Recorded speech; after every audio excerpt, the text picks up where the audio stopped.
hordoftoota kiyya har'a sa'a majjaanaa hidhachuuf jechuudha riyaala sagaliini walumaan laalla paartiidhaan isin hojjedha durallee hojjedhee jira warroota haarawaa dhufanii fi ifan taane ayyee 900 akkuma argitan kana 900 itti ergee jennaani risaalaa kana naa ergee jechuudha kunoo 900 bulee kanneen argitan jechuudha 9 duwwaa duwwaa 900 itti achi ergee jechuudha.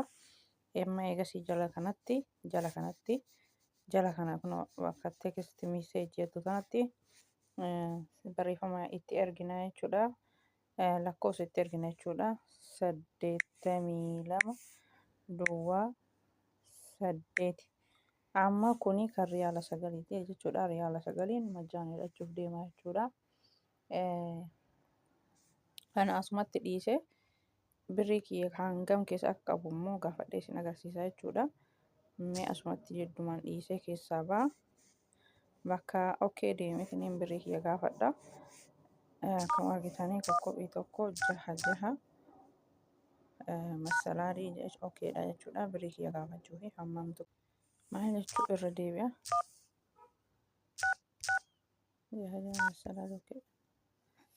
Bismillaahi. Kunu dalagee jira amma daddafe birrii 27 fi saantiba 67 keechaa qabaa jechuudha.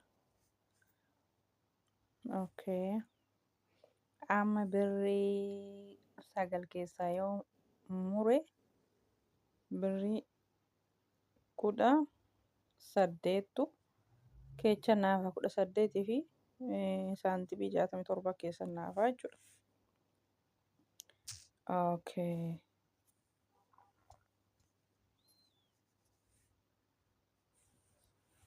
Birrii gaafannee geechinee jirra jechuudha.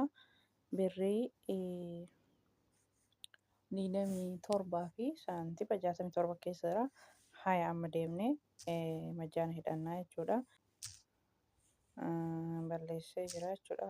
Diimaa fi mushkila kan daganaa guutaa jechuudha. Lakkoofsa itti barreessaa jechuudha. 900 dura itti barreessee lakkoofsa 82 duwwaa 8 kana iddoo kana barreessinee itti erginaa jechuudha. Sanditti goona jechuudha majjaana hidhachuuf. Eegasii sandi goona miseejii inni nu erge kana.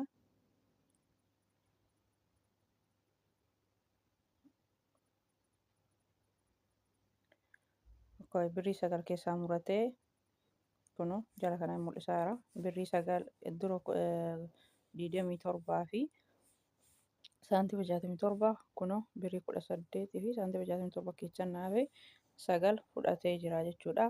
Majjaan hidhee jira kun warroonni so'aa majjaana hin dalaguu akkanumaan haasaa ooftaa orooniyaan jettanii kunuun argitanii birrii gaafadhee isin agarsiisee jira.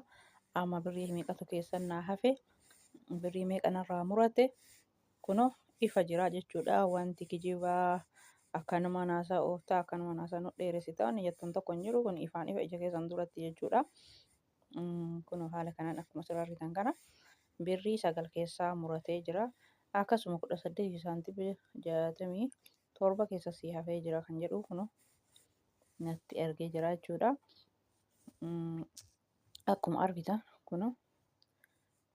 kunoo risaalaan argitanii majjaana naa hidhee jira jechuudha. Kan amma mee bilbilee isinitti agarsiisaa jechuudha. Ni bilbilaa jechuudha. Waamsisee cufee ni bilbila jechuudha. Kanaaf irraa fayyadama. Akkasuma riyaala jahanii kan riyaala jaha sun na didee riyaala jahanii daqiiqaa 14 87 19 erginaa jechuudha. Awwala 900 barreessinee akkuma dura isinitti agarsiisan mana miseejaraa kana keessa seennee kunoo gubbaa kanatti 900 achi erginaa jechuudha. Mana miseejaraa kana seennee bakka kanatti 900 barreessinee sanditti goona miseejii nuu deebisa. Haga itti guuttachuu barbaannu san kan riyaala 100tu jira.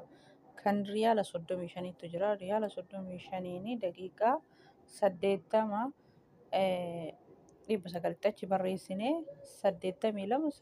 82 achi erginaa jechuudha. Haala kanaan majjaanaa sawaa hidhattanii akka barbaadanii maatii keessanii bilbiltanii jechuudha. Iddoo shabakaan hin jirretti haala kanaan bilbilattanii. Kanaaf faamilii kiyya irraa fayyadama waan hin jirre waan kijibaa wanni isinitti himu takka illee hin jiru. Wanna fayyadu takka illee hin jiru jechuudha kijibni. Kijibni nama fayyadu namni kijibee baatii ramadaanaa keessa hin kijibu jechuudha. Maaliif Rabbiin nyaatarraa hajaan qabu nyaata bichaa soomuu miti. Afaan ofillee jecha ofillee kijiballee hamallee badallee waan hundaa irraa of tiisine nama viidiyoo kan namoonni hedduun hadaraa kan kennuu deebisi. Hadaraa kan kennuu deebisi jettanii namoonni hedduun komentii jalannaa barreessitanii gaafii keessanillee komentii keessan amma viidiyoo tokko qabadhee isinii dhufa. Komentii keessan bichaaf viidiyoo qabadhee isinii dhufa jechuudha. Komentii keessan dubbisaa viidiyoo irratti isinii gadhiisa jechuudha. So waan akkuma argitan kana ija keessan duratti kan kijiba hin qabne ija keessan dura kun majjaana hidhee jira birrii lakkoofsa 900 achi ergee saanni godhee riyaala 9 hidhadhee jira jechuudha. Riyaala 9 kanaanii daqiiqaa 20 haasaa jechuudha. Amma maatiin bilbilaa fi jechuudha. Daqiiqaa 20 kana sa'a 24 qofa dalagiti. Sa'a 24 keessatti yoo bilbilatiin keessaa nama jalaa fudhata. Kanallee beekaa booda nan ajiifatina.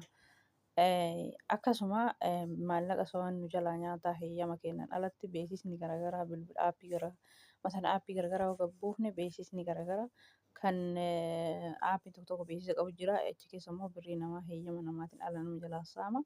Akkasuma lakkoofsa itti arganii ofirraa cufsiisan ni jira. Isaanillee viidiyoo kee hojjedhee jira. Ammas rakkoon qabu irra deebi'ee isin hojjedha. Kanaaf irraa fayyadamaa majjaan ni jira ni dalaga.